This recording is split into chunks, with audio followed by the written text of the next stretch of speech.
The nervous system link between food and feminine flow. So, your feminine flow, this is the lean back energy. This is the reception energy. This is submissive energy, the surrender. That's what the feminine energy is. And, um,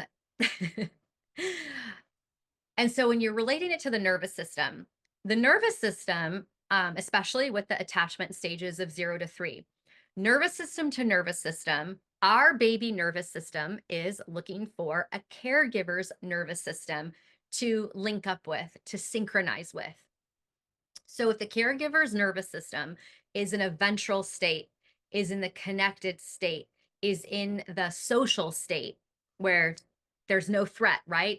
If you're not in social, you're in threat because this reality for the most part has been eat or be eaten.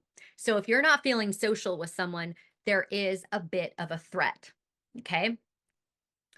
So, nervous system to nervous system, if our baby body does not have a regulated nervous system near us, our nervous system matches that nervous system, and now it's perceived as threat.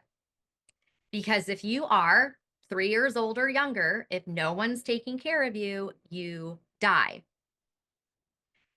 So, the connection with the nervous system is also an emotional level. So, if there isn't a connective social state going on, nervous system to nervous system, between infant and caretaker, that perception, even though it's kind of like emotional, still has the same threat component on the physiological level. So that's why the attachment trauma and attachment theory are so important and can be applied to anything that you're attached to, not just a relationship. Not that you're anxious, avoidant in romantic partnerships, but you're anxious and avoidant in anything that you set your mind to, that you want, that you think is going to fulfill something within you. So, with the attachment trauma, now that you know that the nervous system is looking for a ventral nervous system, if there is physical separation and if there is emotional separation, it is still perceived as that primal threat of die to the baby nervous system. And then what happens is because the baby brain is perceiving the physical experience as unsafe, it starts to wire itself in threat, in primal fear. And then, depending on your astrology, your human design, your soul, the environment that you're living in, the culture, and the family unit within wherever your baby body is, that all is going to start programming that dysregulated body and brain to match the environment to survive. And so this is where we get this whole generational thing that we learned from our parents, from our grandparents, and we're going to be cycle breakers. It stops with me. And like why we have the gentle parenting movement, which also I think that there's like another counter movement to like parents talking about spanking their kids and moving away from the gentle parenting. So we'll see how that goes.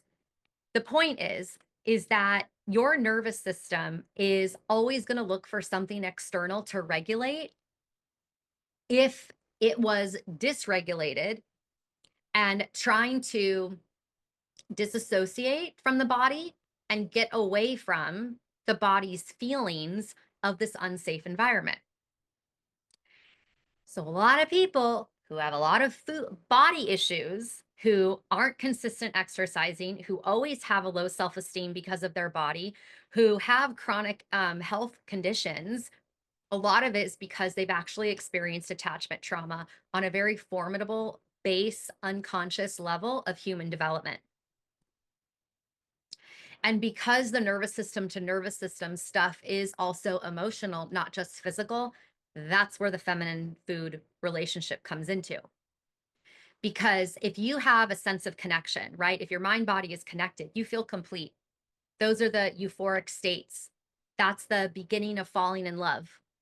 And when you feel disconnected, because emotions are chemical and vibrational, you look for something on the outside to make you feel connected.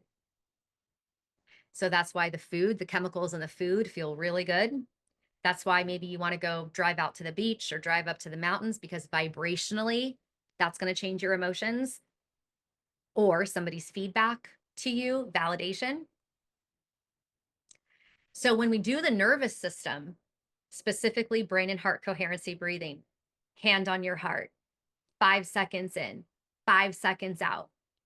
Visualize, imagine something that would make you feel love, joy, appreciation, kindness, care for 3 minutes. Changes your energy, syncs up your brain and your heart. You are now on a nervous system level connected, even if it's momentarily for a few minutes. But that's the work.